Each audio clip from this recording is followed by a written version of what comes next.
तो दोस्तों आप सोचते होंगे कि जेफरी एप्स्टीन जो फाइनेंस था सेक्सुअल ऑफेंडर अमेरिका में पकड़ा गया, उसका डाटा कहाँ से आता है। एक्चुअली में उसका डाटा है डिपार्टमेंट ऑफ जस्टिस एफबीआई और उसके लॉयर्स, खुद के एप्स्टीन के और विक्टिम्स के जो लॉयर हैं उनके पास वो डाटा है और वहाँ से रिलीज़ किया गया। फिर दो ये इंजीनियर हैं जिनमें से एक रिलेवोल करके है और एक ल्यूक ईगल करके, इन्होंने एक वेबसाइट बनाई है, इस पर डाटा डाला था। वेबसाइट पूरी तरह से सेफ है, आप इसको ब्रेव, क्रोम, इनकॉग्निटो वगैरह कहीं से भी सर्च कर सकते हैं और कोई भी टर्म आप सर्च कर सकते हैं। ऐसा नहीं कोई ऑफेंसिव वर्ड आप इसमें नहीं डाल सकते, आप सब कुछ सर्च कर सकते हैं क्योंकि एक इंडिपेंडेंट वेबसाइट है।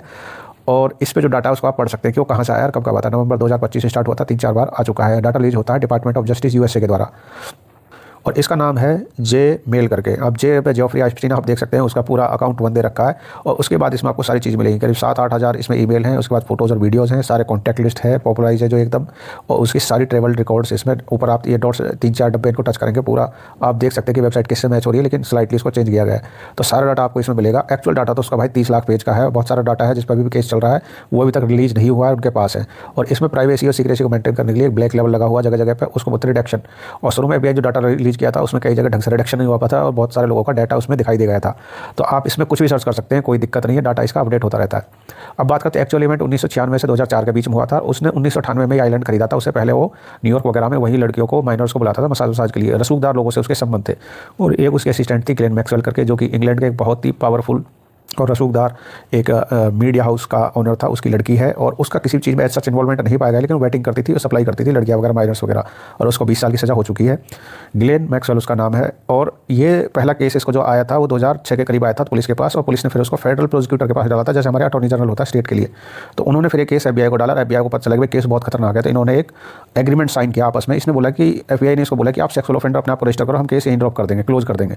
ये मान गया, इसने रजिस्टर कर दिया। 13 महीने की इसको ऐसी कारावास हुआ काम वाला और उसके बाद भी 2010 तक ये कांड करता रहा और ये इतना भयंकर पैसा इसके पास था कि भाई इसकी जो फ्लाइट जो ट्रैवल था ना एकदम खतरनाक था। हर दिन अलग अलग जगह पे होता था, न्यूयॉर्क से लेके पेरिस, लंदन, शंघाई वगैरह, कहाँ कहाँ घूमता था। आप सारा रिकॉर्ड इसमें ढूंढ सकते हैं। और मैंने बहुत पहले वीडियो बनाया कि ऐसे केसेस होते हैं, होते रहेंगे, आगे होते हैं, इंडिया में बहुत हो चुके हैं और आगे भी होते रहेंगे।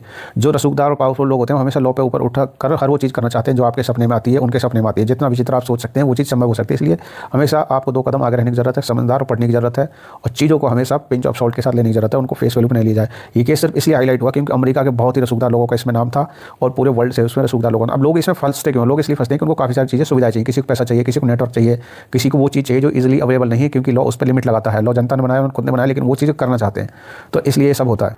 तो ये बंदा खुद तो अरेस्ट हो गया था 2019 जुलाई में, 1-2 महीने के अंदर इसको पता चल गया था अब नहीं बच सकता, इसने फिर सुसाइड कर लिया या करवा दिया गया। लेकिन जो लड़की है उसको 2-3 साल बाद पकड़ा गया और अभी बहुत सारा डाटा रिलीज नहीं हुआ, धीरे धीरे रिलीज होता है। कन्वर्सेशन में सच कुछ नहीं है जो पढ़ी है, लेकिन ये काफ़ी खतरनाक चीज़ है। फिर आप देख सकते हैं कि क्या क्या हुआ था दुनिया में।